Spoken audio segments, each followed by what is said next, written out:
primero que hablé fue acerca de la morada del Espíritu Santo. Después de eso empezamos a hablar del bautizo del Espíritu Santo, un tema sumamente controversial en el mundo cristiano de hoy en día, un tema que hay muchas vertientes acerca de lo que es el bautizo del Espíritu Santo, pero hoy nos vamos a disponer, bueno, y como lo hemos venido haciendo, a ver qué es lo que dice la palabra de Dios. Como les dije al principio, las opiniones comparadas a la palabra de Dios no tienen comparación. Opiniones son opiniones, la palabra de Dios nos muestra una verdad absoluta. No hay tal cosa como verdades objetivas, no hay tal cosa como que dos personas con puntos de vista diferentes puedan tener la razón. Eso es una mentira total, una mentira que el enemigo ha querido meter en este mundo, y lo ha hecho, por cierto, y también ha querido meterlo dentro de la iglesia. Pero hoy podemos tener la certeza que la palabra de Dios es verdad. Por eso vamos a ir a ella para ver lo que ella dice acerca de este tema. La semana pasada empezamos con la definición. Habíamos hablado primero y le mostramos que el hecho del bautizo del Espíritu Santo no era simple y llanamente un hecho aislado dentro del plan redentivo, el plan de salvación de Dios. No fue así. Dios no improvisa. Dios no tiene tal cosa como un plan A, un plan B, un plan C, un plan D. Siempre Dios utiliza el plan A. Dios no tiene necesidad de otros planes, porque sus planes y sus decretos siempre se cumplen. A Dios nada lo toma por sorpresa. Dios es omnisciente, Dios es soberano, controla la historia. No hay ni una partícula dentro de este universo tan vasto, del universo tan vasto que tenemos, donde nosotros habitamos, que esté fuera del control absoluto de nuestro Señor. Amén. Dios tiene un plan perfecto. No fue que simple y llanamente se vio una necesidad y se tuvo que solventar. No, ya Dios tenía eso previsto desde la antigüedad. Ya Dios había mostrado proféticamente, a través de sus profetas, había utilizado símbolos para mostrarnos lo que iba a venir. A pesar de que era un misterio en el Antiguo Testamento, algo que no estaba completamente revelado, en el Nuevo Testamento Dios lo reveló, como dijo el apóstol Pablo, cosas que ojo no vio, ni oído yo, ni ha subido a corazón de hombre. Son las cosas que Dios ha preparado para los que le aman. Y justamente el mensaje del Evangelio, el mensaje redentivo, la iglesia, el hecho de que la salvación no es simplemente para los judíos, sino también para los gentiles, aquellas personas que no son judías, fue un misterio en el Antiguo Testamento, un misterio que hoy se nos ha revelado por la palabra de Dios. Ahora, hablando de eso, vimos que Dios había demostrado que el día de Pentecostés no fue una fecha al azar que se escogió, sino que fue una fecha precisa para mostrar el inicio del nuevo pacto, de una nueva era, la era de la iglesia. Justamente el bautizo del Espíritu Santo, y así lo definimos la semana pasada, es la acción de Dios al meternos dentro del cuerpo de Cristo, dentro de la iglesia. Empezamos la semana pasada definiendo lo que es la iglesia. La Biblia dentro del Nuevo Testamento. En el Nuevo Testamento es donde se habla de la iglesia, en el Antiguo Testamento no hay iglesia. La iglesia no está formada solamente por judíos. La iglesia es la unión entre dos pueblos, un pueblo gentil, el pueblo gentil y el pueblo judío juntos, a todas personas que creen en Cristo Jesús como su único y suficiente Salvador. Es incluida en el cuerpo de Cristo. Hablamos, hay muchas alegorías, muchas figuras que se utilizan para definir la iglesia. Vimos que la iglesia es un edificio, es labranza, según primera a los Corintios capítulo 3, versículo 9. Dice Juan capítulo 10, versículo 16, que es una manada de ovejas donde nuestro Señor es el buen pastor. Y así también se nos presenta en Hebreos, en Juan. Vimos que también la iglesia se le denota ser la esposa de Cristo. Muchas veces cuando el Señor habla del matrimonio, usa como figura la relación entre Cristo Jesús y su iglesia, hablando de que la iglesia está sometida a Cristo, así como la esposa tiene que estar sometida a su esposo. Pero también muestra que el esposo debe amar a su esposa, así como Cristo amó a la iglesia y entregó su vida por ella. Y es lo que nos muestra la palabra de Dios. Vemos en 1 Timoteo capítulo 3, versículo 15, donde el apóstol Pablo hace una definición de iglesia y la define como baluarte y columna de la verdad. Es aquel ente que Dios ha establecido con el fin de que defienda la verdad y la coloque en alto. Y en Efesios capítulo 2, versículo 21, se colocó a la iglesia como el templo, o sea, es el lugar donde habita Dios, somos los representantes aquí en la tierra de Dios, el Espíritu Santo de Dios, Dios mora en nosotros. La intención es esa, simplemente representar a Dios aquí en la tierra. Otras, como segunda a los Corintios capítulo 5, nos muestra como embajadores del reino de los cielos. Hablamos que la iglesia no es una persona, no es que yo soy la iglesia, yo soy parte de la iglesia. La palabra iglesia significa congregación, un grupo de personas. Y ese grupo está conformado por todas aquellas personas que han creído en Cristo Jesús como su único y suficiente Salvador. Toda aquella persona que coloca su confianza en Cristo y se arrepiente de sus pecados de forma inmediata. Y ese es el bautizo del Espíritu Santo, es incluido dentro del cuerpo de Cristo, donde todos somos la iglesia, pero todos tenemos funciones diferentes. Entonces, eso hablamos del bautizo del Espíritu Santo. Hicimos, una definición que dice que es el acto que ocurre en el momento de nuestra salvación una sola vez, por la cual somos sumergidos en el Espíritu Santo e introducidos en el cuerpo de Cristo, es decir, la iglesia. Desde el momento que nosotros aceptamos a Cristo Jesús, a diferencia de lo que creen muchas personas, en ese preciso momento somos bautizados por el Espíritu Santo de Dios y desde ese momento empezamos a formar parte de la iglesia. Ahora yo no soy un individuo solo, sino que soy parte de un pueblo. Y eso es lo que nos muestra las Santas Escrituras. Somos parte del cuerpo de Cristo Jesús. Y eso es lo que vimos la semana pasada. Justamente lo importante que es el bautizo del Espíritu Santo. Muchas veces nosotros escuchamos este término de bautizo del Espíritu Santo y lo tenemos como en poco o le damos poca importancia. Pero no vemos que es el acto glorioso de nuestro Señor al introducirnos en su cuerpo. Ahora ya no somos, antes éramos personas sin rumbos, como dice Efesios capítulo 2, dice que estábamos en la corriente de este mundo, estábamos muertos en delitos y pecados. Cristo Jesús nos salvó y nos hizo parte de Él mismo, nos hizo parte de su iglesia. Ahora, hermanos, podemos hablar de las características del bautizo del Espíritu Santo. Y el punto, hermanos, es que, algo que siempre se me ha quedado grabado en la memoria, y no sé por qué, si les soy sincero. Creo que era porque, cuando yo estudiaba en el Santísima Trinidad, estudié cuarto y quinto en el Santísima Trinidad, había una profesora legendaria en el Santísima Trinidad llamada Lilian Bello. Ella era la profesora encargada de la biología. Esa profesora tenía una obsesión, vamos a decirlo así, porque uno aprendiera a definir. Ella hacía cada lapso que nosotros estudiábamos con ella nos mandaba a hacer glosarios bastante largos. Y no todo el mundo pasaba bien esos glosarios. Ella era muy meticulosa en cómo quería que nosotros definiéramos cada palabra. Y creo que por eso tenía tan metida en la mente la definición, que en una clase de psicología, cuarto año, un concepto que siempre me quedó en la mente fue eso. El profesor definió definir. ¿Qué es definir? Algo que suena gracioso, pero es así. El profesor, en la clase de psicología empezamos a ver qué era definir. Y él dijo que definir era simple y llanamente delimitar una cosa, un objeto, una persona, un animal, por sus características esenciales, aquellas características que no comparte con nada más, aquellas características que lo hace único. Y creo que nosotros definimos a diario, y es parte de los procesos cognitivos, parte de nuestros procesos razonales, el hecho de que nosotros tenemos que diferenciar entre lo que es una silla y es una mesa. Y si muchas veces nos confundimos y nos sentamos en la mesa, pero las mamás siempre saben la diferencia entre una silla y una mesa y siempre nos mandan a bajar de la mesa. El punto es que hemos aprendido a lo largo de nuestra historia, es un proceso natural en el hombre, a diferenciar, y es algo que también es parte de nuestro bien. Tenemos que diferenciar, por ejemplo, lo que es venenoso de lo que no es venenoso, aquello que nos hace mal, aquello que nos hace bien, es parte de nosotros vivir. Y tenemos que aprender a distinguir esas características esenciales de cada objeto, con el fin de saber bien qué es y poder definirlo, poder saber diferenciarlo entre las demás cosas. Muchas cosas son fáciles de definir. Por ejemplo, yo tengo un vaso aquí, una copa, y yo sé que esto no es un libro.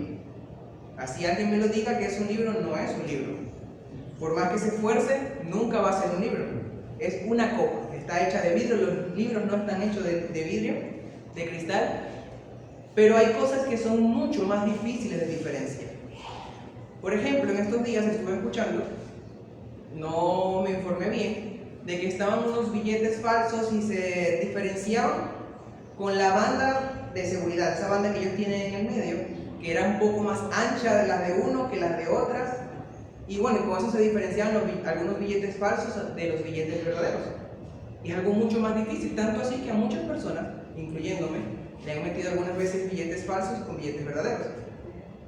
Y en muchos ámbitos es difícil. Por ejemplo, una de las cosas que me cuesta diferenciar, y creo que porque no he estado tanto en el campo, es el hecho de que hay personas que pueden diferenciar rápidamente lo que es un caimán, un cocodrilo y un babo, una baba.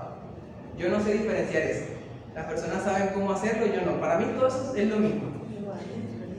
El punto es que son cosas que son difíciles de diferenciar. Por ejemplo, Charles Darwin, el que escribió la teoría de la evolución, no sé, bueno, era una persona dedicada a eso. Él fue a las Islas Galápagos y él, bueno, justamente lo que llevó a escribir la teoría fue que él vio una especie de aves llamado pinzones. Y ellos vio pequeñas diferencias que había entre ellas. Unas tenían el pico un poco más grueso, otras tenían el pico un poco más alargado, diferenciando la comida que ellas comían de acuerdo a la zona de la isla donde ellas estaban. Y el punto que era, quizás nosotros vemos un pájaro y nosotros quizás vemos un ruiseñor y lo confundimos con un turfial. Cosa que yo veía como todos, como son justamente a un Cristo fuego. Como justamente es amarillo con negro, y el turfial es amarillo con negro, yo de niño yo pensaba que era lo mismo. Y son cosas que nos pasan precisamente por no tener el conocimiento suficiente acerca de algo. Se nos hace difícil distinguir esas pequeñas características, que a veces no son tan pequeñas, que muestran las diferencias entre una cosa y otra. ¿Por qué digo todo esto acerca de aprender a definir, a ver las características? Es porque justo y llanamente, dentro de lo que es la doctrina del Espíritu Santo, neumatología, así se llama, el estudio del Espíritu Santo. Neuma significa espíritu, logía viene de una palabra griega que es logos, que habla de razón, habla de estudio, el estudio del Espíritu Santo. Dentro de este estudio conseguimos eso, el bautizo del Espíritu Santo. Y es algo que durante muchos años, bueno, más que todo hace un siglo y medio, es algo que ha traído confusión a la iglesia. ¿Por qué? Porque no he visto esas características precisas del bautizo del Espíritu Santo y muchas veces se ha llegado a confundir con otras obras del Espíritu Santo, por ejemplo, lo que es la llenura del Espíritu Santo, lo que es la morada del Espíritu Santo y otras cosas más. ¿Por qué? Porque no tenemos un conocimiento profundo. Muchas veces no tenemos las herramientas, otras veces por parte de nosotros mismos, que no colocamos el trabajo suficiente, el empeño suficiente en aprenderlas, en diferenciar estas cosas. Y esto ha traído daños a la iglesia. A veces nosotros vemos esto como una doctrina más, pero es una doctrina importante. Es importante conocer la doctrina. Es importante conocer a Dios. Y es importante conocer qué es el bautizo del Espíritu Santo. La primera característica que vamos a estudiar acerca del bautizo del Espíritu Santo es el bautizo del Espíritu Santo se limita al periodo de la iglesia. Muchas personas piensan que el bautizo del Espíritu Santo es simple y llanamente algo que pasó durante toda la historia, como que ya antes las personas habían recibido el Espíritu Santo, habían sido bautizados por el Espíritu Santo, pero esto es una falacia, algo que no ha pasado. Repito, la primera característica es que el bautizo del Espíritu Santo se limita al periodo de la iglesia. Esa es una verdad. El bautizo del Espíritu Santo se limita al periodo de la iglesia. En el Antiguo Testamento no había tal cosa como el bautizo del Espíritu Santo. Cuando yo hablé de la morada del Espíritu Santo, que es un tema, aunque se parece, es diferente, tiene características diferentes, por cierto. El hecho es que, y más adelante vamos a mostrar las diferencias entre lo que es llenura, morada y bautizo del Espíritu Santo. Más adelante lo vamos a hacer, hoy no. El punto es que nosotros hablamos cuando hablé de ese tema, de la morada del Espíritu Santo, que el Espíritu Santo de Dios principalmente no actuaba de igual forma como actúa ahorita. ¿Por qué? Primeramente no estaba en todas las personas, no todas las personas tenían el hecho de tener al Espíritu Santo, que el Espíritu Santo viniera sobre ellos. No pasaba eso, había personas que creían en el Señor, había personas que amaban al Señor, pero no tenían al Espíritu Santo. El Espíritu Santo era dado a algunas personas en específico con el fin de que cumplieran un deber especial. La intención era que el Espíritu Santo iba a capacitar a esas personas, así como lo hizo con Moisés, así como lo hizo con David, así como lo hizo por un tiempo con Saúl. La Biblia dice que Dios apartó su espíritu de él, así que tuvo el Espíritu Santo, quien lo guió en su tarea como rey de Israel, así como lo tenemos como Sansón, que aún a pesar de su pecado, a lo último de su vida, el Espíritu Santo, dice la Biblia, que descendió sobre él y fue que le dio la fuerza suficiente para que derribara las dos columnas principales de donde estaban los filisteos, muriendo él con todos los filisteos. Entonces el Espíritu Santo muchas veces venía y se iba, muchas otras veces duraba un periodo de tiempo, moraba dentro de una persona con el fin de que cumpliera una tarea en específico, los jueces, los profetas, los reyes, pero no era algo permanente y no estaba en todas las personas. Otro hecho distintivo era que si el bautizo del Espíritu Santo es el hecho de que el Espíritu Santo de Dios nos incluye dentro de la iglesia, entonces si en el Antiguo Testamento no había iglesia, entonces no hay bautizo del Espíritu Santo, porque ¿dónde nos va a incluir el Espíritu Santo de Dios?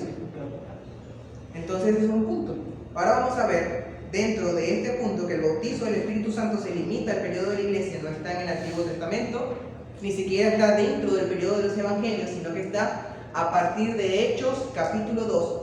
Ese fue la primera vez en que el Espíritu Santo de Dios bautizó a un grupo de personas. Eran 120 que estaban en el aposento alto. Entonces, para reforzar este punto, el bautizo del Espíritu es el medio por el cual ingresamos al cuerpo de Cristo, la iglesia. Sin iglesia no hay bautizo del Espíritu Santo. Vamos a ver varios versículos acerca de esto. Vamos a ir a Mateo capítulo 16, versículo 18.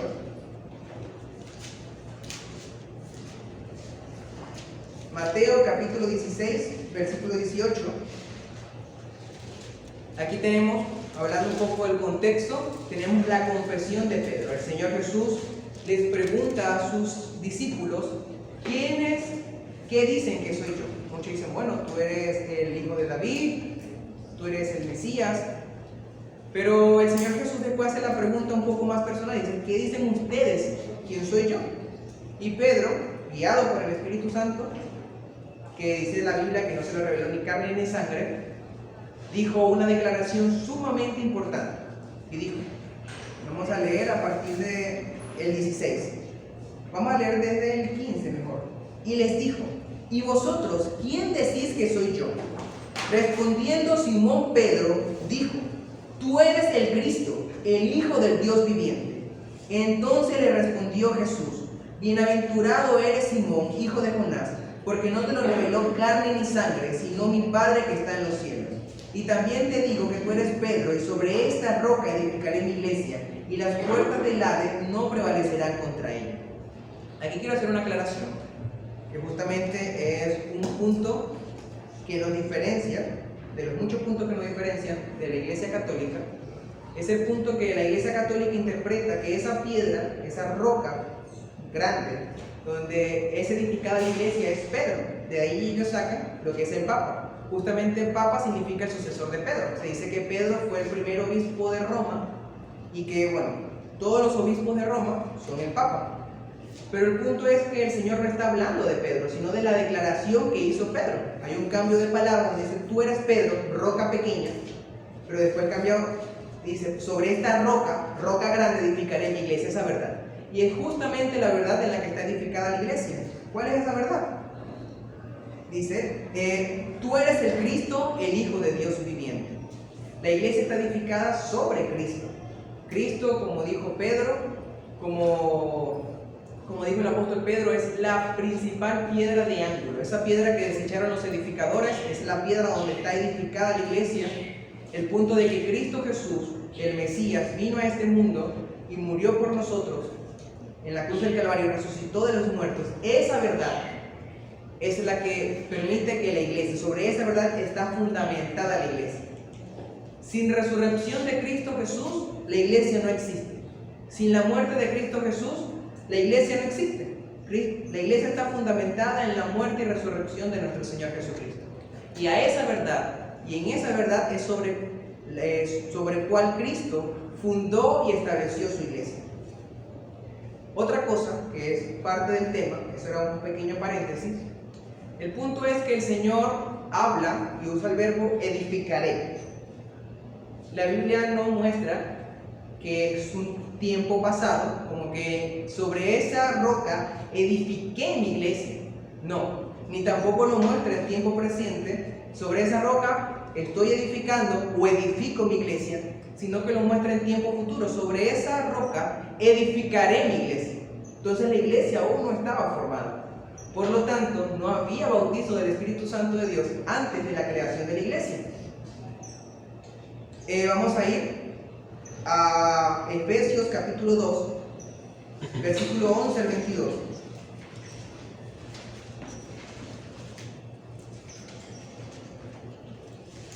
Efesios capítulo 2, versículo 11 al 22.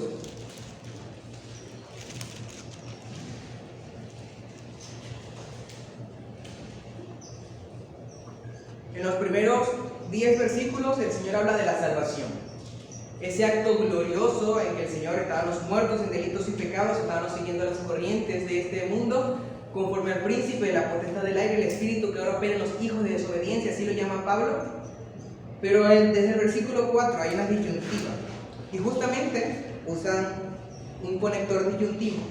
Y dice, pero Dios, que es rico en misericordia, por su gran amor con que nos amó, estando nosotros muertos en delitos y pecados, nos dio vida juntamente con Cristo. Por gracia sois salvos. Y desde allí el apóstol Pablo nos muestra principalmente nuestra condición antes de conocer a Cristo Jesús. Nos muestra nuestra condición de salvación en Cristo Jesús, que es una salvación solamente por gracia.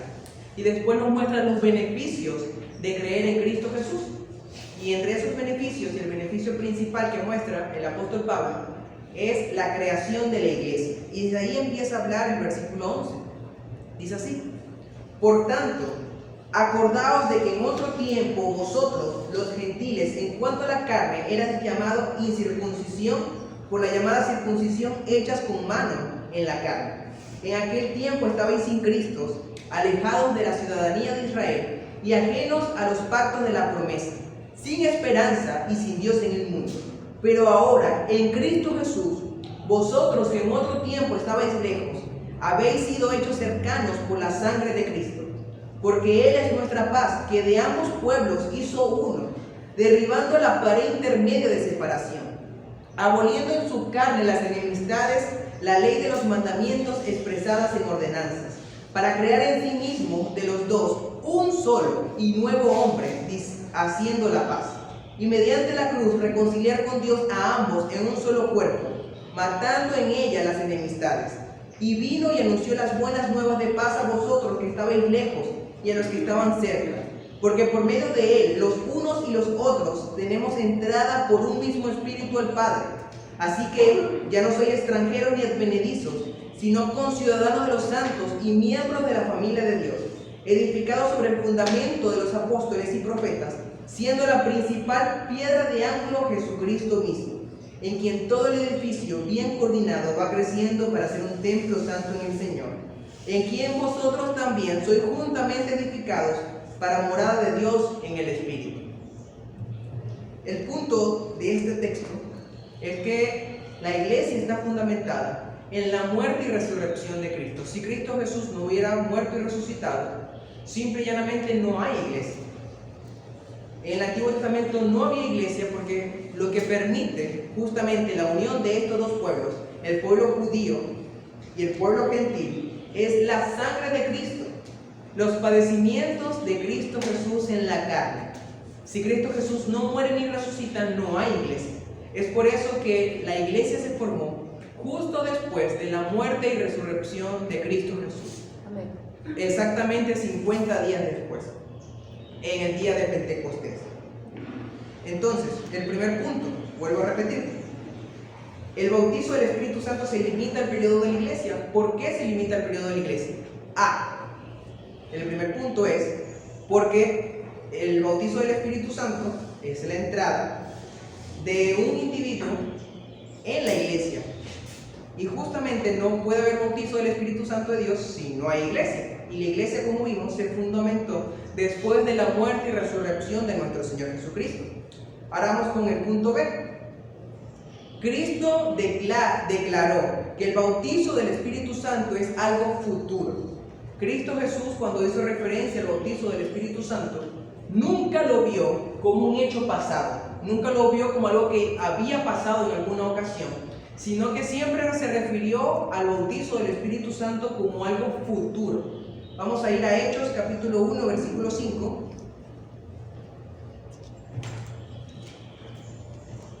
Hechos capítulo 1, versículo 5.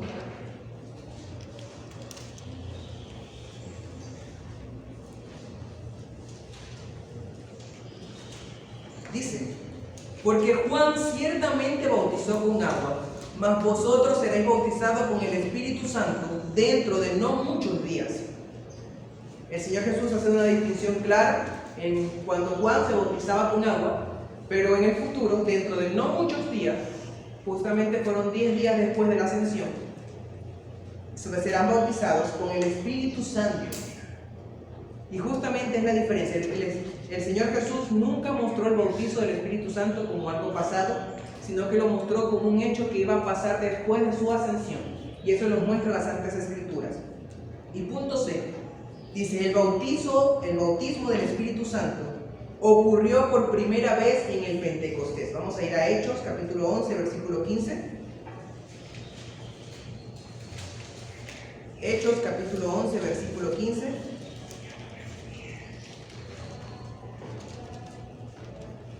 Dice: y cuando comenzó a hablar, cayó el Espíritu Santo sobre ellos también, como sobre nosotros al principio. O sea, el principio del Espíritu Santo, del bautizo del Espíritu Santo, están hablando a los apóstoles como nosotros en el principio. ¿Cuál fue ese principio? El día de Pentecostés. El Espíritu Santo de Dios no había bautizado a nadie antes del Pentecostés. La primera vez que pasó fue en el Pentecostés. Por lo tanto, vuelvo a repetir el punto para que quede claro, y eso es lo importante, que quede claro en sus mentes, es que el bautizo del Espíritu Santo es algo que se limita solamente al periodo de la iglesia. En el Antiguo Testamento no había bautizo del Espíritu Santo. En los días de Juan el Bautista no había bautizo del Espíritu Santo. En los 400 años de silencio que separan el Antiguo Testamento del Nuevo Testamento, no hay bautizo del Espíritu Santo. Dentro del ministerio público de Jesús aquí en la tierra, marcado en los evangelios, no hay bautizo del Espíritu Santo, sino que el bautizo del Espíritu Santo de Dios comienza en Hechos capítulo 2 con el día de Pentecostés. Y es algo solamente para el periodo de la iglesia. Ahora, la segunda característica del bautizo del Espíritu Santo, la primera característica es que algo que solamente ocurre en el periodo de la iglesia. La segunda es que el bautizo del Espíritu Santo ocurre en todos los creyentes.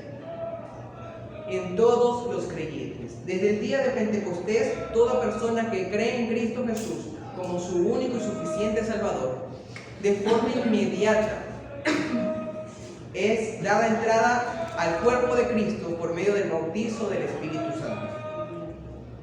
Todos nosotros, todas aquellas personas que creen en Cristo Jesús, han sido bautizados por el Espíritu Santo. Y es algo que justamente creo que esto es lo más atacado de la doctrina del bautizo del Espíritu Santo, porque muchas personas muestran que el bautizo del Espíritu Santo se recibe después de la salvación como una segunda obra de gracia. Como que bueno, tengo la salvación, que es la primera obra de gracia, y después, si la procuro, si soy obediente, puedo recibir una segunda obra de gracia, que es el bautismo del Espíritu Santo. Pero es algo totalmente antibíblico. Eso no lo muestran las Santas Escrituras. La Escritura muestra que justamente en el momento en que nosotros aceptamos a Cristo Jesús, el Espíritu Santo de Dios viene y nos bautiza y nos da entrada al cuerpo de Cristo. Es lo que muestra las Santas Escrituras, no es algo que yo digo. Y justamente esto también ha causado un mal en la iglesia, porque ha hecho que muchas personas procuren o hagan cosas extraordinarias no con el simple hecho de agradar a Dios, sino porque quieren una manifestación sobrenatural, así como la que pasó en Pentecostés. Y eso no es lo que busca las Santas Escrituras. No sería un corazón genuino, no sería una intención correcta buscar a Dios solamente para una manifestación sobrenatural. Y es lo que quieren muchas personas, pero no es lo que está en las Santas Escrituras. Ahora, ese es el segundo punto. Vamos a ver al subpunto A. Dice: el apóstol Pablo afirmó que todos los creyentes han sido bautizados por el Espíritu Santo. Vamos a ir a 1 Corintios capítulo 12 versículo 13. Primera epístola a los Corintios capítulo 12 versículo 13.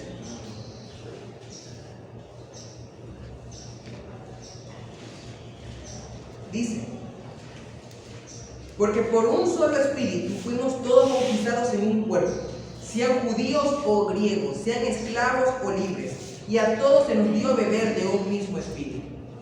El apóstol Pablo no hace una distinción y muestra como que, bueno, a los corintios, que son muy espirituales, se les dio el bautizo del Espíritu Santo. A los que no son tan espirituales no se les ha dado el bautizo del Espíritu Santo. En el sentido de que, y quiero aclarar aquí, no es, cuando digo que son muy espirituales, no es que son, o sea, son personas más dadas a ciertas disciplinas, son más evidentes las disciplinas. Cuando digo que no son muy espirituales, no estoy hablando de personas que vienen a la iglesia y siguen con su vida como si nada. No, son personas que han sido transformados por la sangre de Cristo, pero no son o no han alcanzado el nivel de madurez que tienen otras personas dentro de la congregación. Son personas que igual están preocupadas por su santificación, son personas que igual aman al Señor, que han entregado su vida a Cristo, pero no tienen quizás el nivel de madurez o no tienen tan desarrolladas las disciplinas cristianas como otras personas.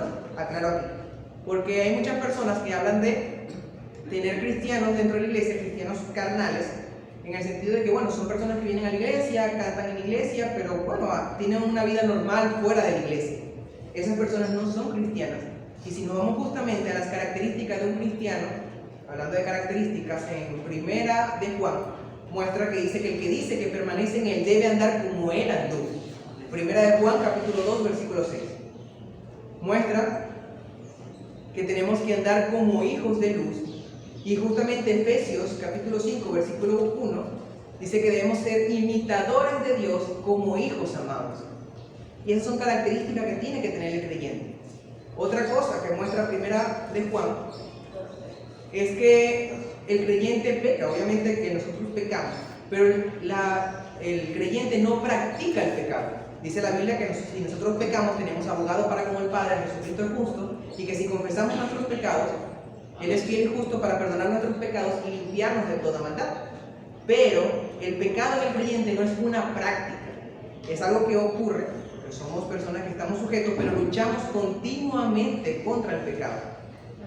Siempre, y es un hecho distintivo en el creyente, es que el creyente siempre va a luchar contra el pecado, porque justamente va en contra del Espíritu Santo que ellos tienen dentro de él.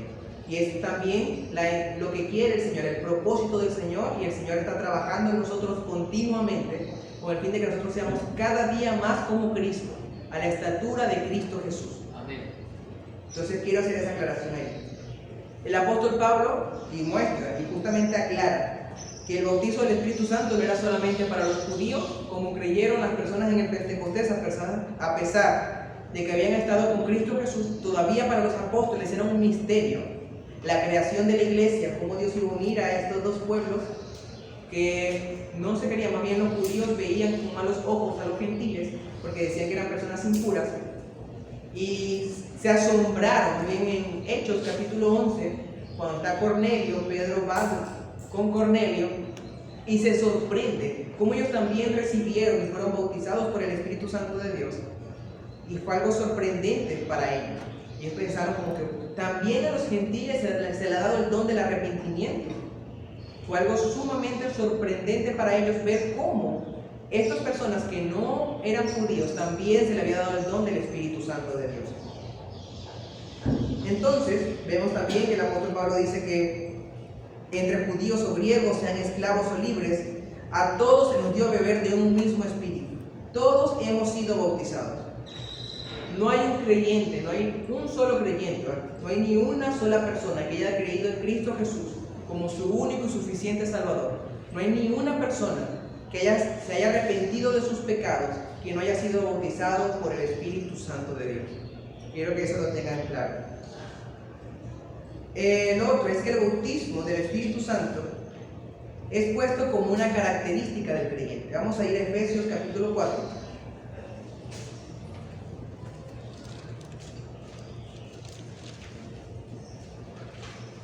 Efesios capítulo 4, vamos a leer desde el versículo 1 al versículo 6. Dice: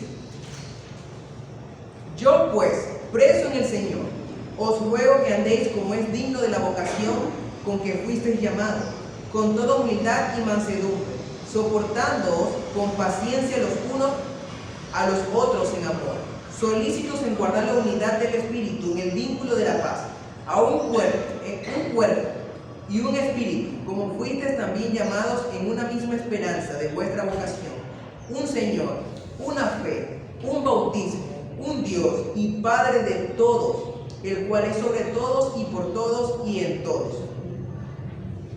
Vemos que el apóstol Pablo muestra que debemos guardar la unidad y muestra en qué debe estar basada la unidad.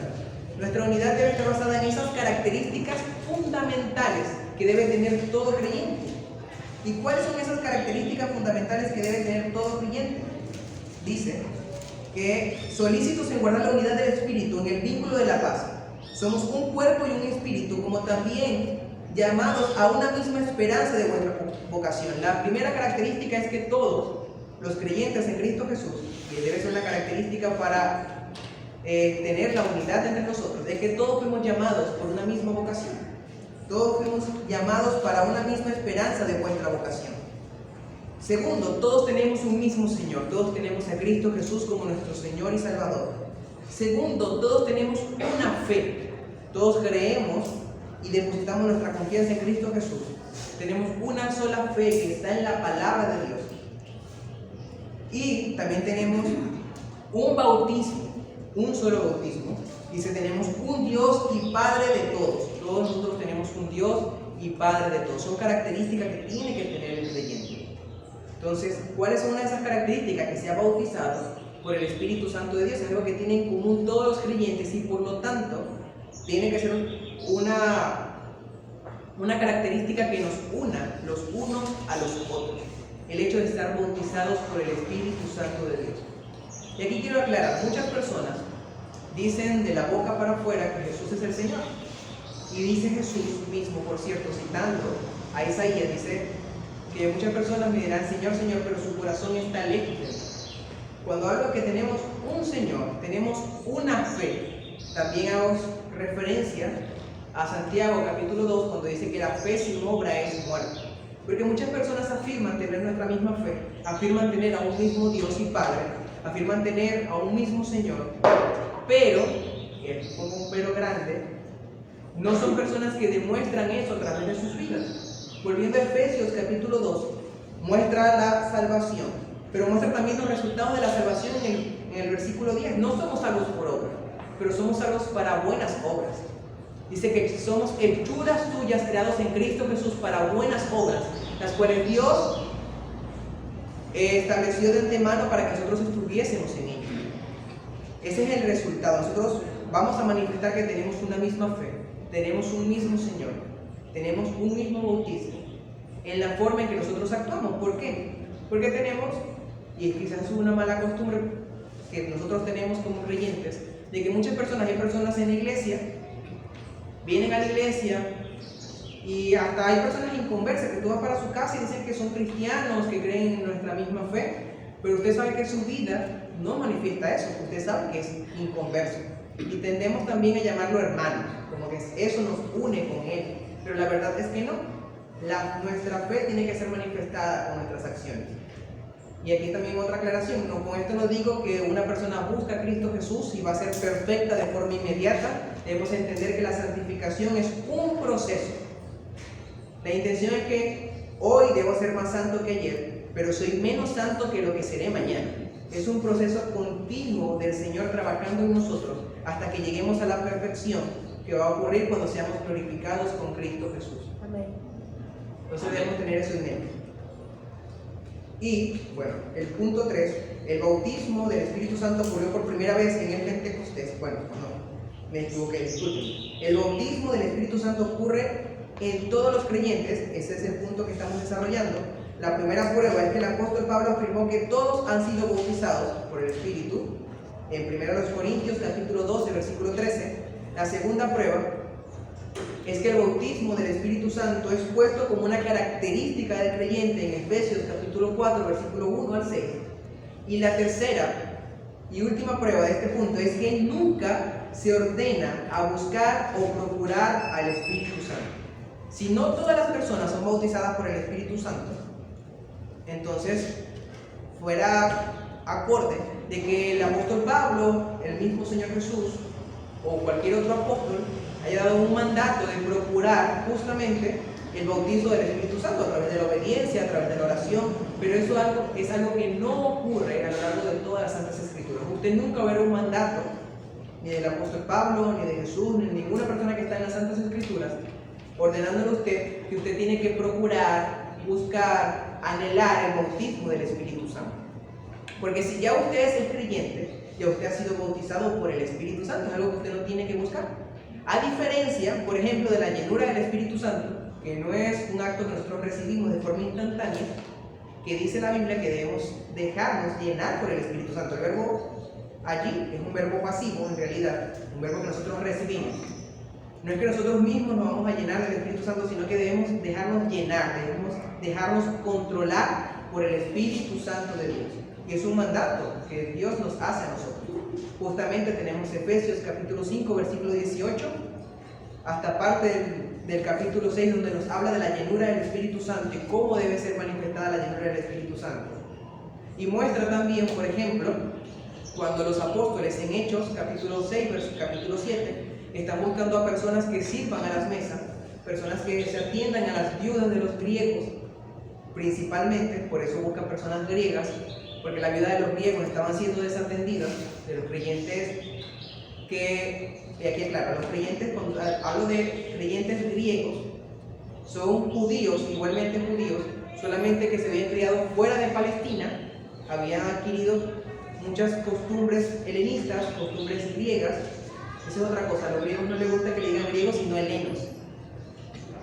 Ellos cuando regresaban a Palestina creían en Cristo Jesús como su único y suficiente Salvador. Eran diferenciados de los judíos de Palestina. ¿Por qué? Los judíos de Palestina tendían a ser mucho más celosos con sus creencias. Los judíos helenos habían permitido ciertas creencias griegas y ellos adoptaron ciertas creencias griegas en su manera práctica, en su vida práctica de día a día. Entonces, en este tema, cuando están buscando personas para servir a las mesas, personas a que sirvan a las viudas griegas, precisamente por este problema, esta riña que había entre judíos hebreos, judíos palestinos y judíos helenos, judíos griegos, una de las características es que sean personas llenas del Espíritu Santo, es decir, no todas las personas serán llenas del Espíritu Santo. Es por eso que el apóstol Pedro es cuidadoso con esto y pide que sean personas llenas del Espíritu Santo de Dios. Ya para concluir, hermanos, bueno, vamos a hacer un pequeño repaso para que quede en las mentes. El primer punto que vimos el día de hoy es que el bautismo del Espíritu Santo se limita al periodo de la iglesia. Antes de la iglesia, en el Antiguo Testamento, ni siquiera en los evangelios, ni en el ministerio público de Jesús, ni cuando Juan el Bautista había sido alguien bautizado por el Espíritu Santo. Eso no se ve. Tenemos varias pruebas. La primera prueba es que el bautismo del Espíritu Santo es el medio por el cual ingresamos al cuerpo de Cristo, la iglesia. Sin iglesia no hay bautizo del Espíritu Santo. Vimos que la iglesia no es algo que estaba en el Antiguo Testamento, sino la iglesia comenzó en Hechos capítulo 2. Y como el bautizo del Espíritu Santo es el hecho de ser ingresados en el cuerpo de Cristo, sin cuerpo de Cristo, sin iglesia, no hay tal cosa como bautizo del Espíritu Santo. Y bueno, vimos que Cristo Jesús mencionó que la fundación de la iglesia era un hecho futuro, y el punto es que la iglesia estaba basada en la muerte y resurrección de Cristo Jesús, No podía haber iglesia antes de la muerte y resurrección de Cristo Jesús. Eso lo vemos en Efesios capítulo 2, versículo 11 al 22. La otra prueba de este punto es que Cristo declaró que el bautizo del Espíritu Santo es algo futuro. El Señor nunca habló del bautizo del Espíritu Santo como algo que ya había ocurrido, sino como algo que ocurriría. La tercera prueba es que el bautizo del Espíritu Santo ocurrió por primera vez en el Pentecostés. No hay evidencia de que haya ocurrido antes del Pentecostés, sino que la primera vez, y así lo firmaron los apóstoles en Hechos capítulo 11, versículo 15, fue la primera vez que ocurrió el bautizo del Espíritu Santo, fue en el Pentecostés. La segunda característica que vimos el día de hoy es que el bautizo del Espíritu Santo ocurre en todos los creyentes. Vimos como la primera prueba de eso, que el apóstol Pablo afirmó que todos han sido bautizados en 1 Corintios capítulo 12, versículo 13. Y la segunda prueba es que el bautismo del Espíritu Santo es puesto como una característica del creyente. Y por último, la última prueba de este punto es que nunca se ordena a buscar o a procurar el bautizo del Espíritu Santo. Ahora vamos a la conclusión, hermanos. Para concluir, podemos decir que así como un minero, cuando una persona, por ejemplo, va a buscar, un ejemplo que ha puesto el pastor Antonio, cuando una persona va a sacar diamante, hay cosas que se parecen mucho a los diamantes, que se llaman casi, así le dicen en las minas. Y el punto es que tiene que ser un experto con el fin de poder diferenciar entre lo que es un diamante y lo que no es un diamante. Hay muchos minerales que llegan a parecerse a un diamante, pero no son un diamante. Un diamante es un mineral sumamente duro, un mineral sumamente útil, no solamente caro ni vistoso, mayormente lo vemos como una joya, sino que también es útil. Es lo único que puede picar cosas muy duras como el acero. Por eso cuando se van a picar objetos muy duros se usan hojas con punta de diamante. Y el punto es que el diamante es algo especial y tiene que ser una persona bastante calificada para diferenciar entre estas dos cosas. Entre un billete, un ejemplo que yo les puse, un billete falso y un billete verdadero. Imagínense un banquero que no sabe diferenciar entre un billete falso y un billete verdadero. Es un banquero que puede ser ampliamente estafado por personas. Y el punto es que nosotros como cristianos estamos llamados a saber diferenciar entre la verdad y la mentira. ¿Y cómo vamos a diferenciarlo? A través del estudio de la palabra de Dios. No se dejen engañar, hermanos. Tenemos que estudiar la palabra de nuestro buen Dios y Salvador y aprender a diferenciar entre lo que es verdadero y lo que no es verdadero. Vamos a leer dos versículos para terminar. Primera de Timoteo, capítulo 4, versículo 16.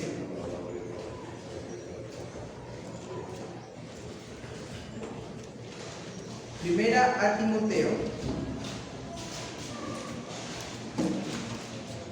capítulo 4, versículo 16, dice: ten cuidado de ti mismo y de la doctrina, persiste en ello, pues haciendo esto te salvarás a ti mismo y a los que te oyeren. El apóstol Pablo es enfático y le dice a Timoteo: ten cuidado de ti mismo, nosotros mismos somos nuestros primeros enemigos, nuestros mayores enemigos, y de la doctrina. Tenemos que tener cuidado con la doctrina. La doctrina es algo fundamental para la iglesia, por eso tenemos que tener mucho cuidado con ella. No nos podemos dejar engañar. El otro es 2 Timoteo, capítulo 4, versículo 1 al 5.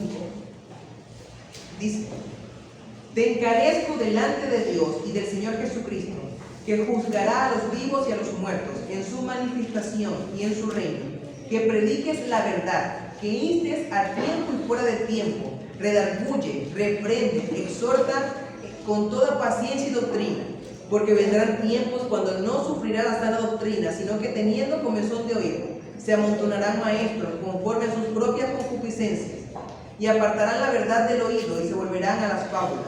Pero tú sé sobrio en todo, soporta las aflicciones, haz obra de evangelista, cumple tu ministerio.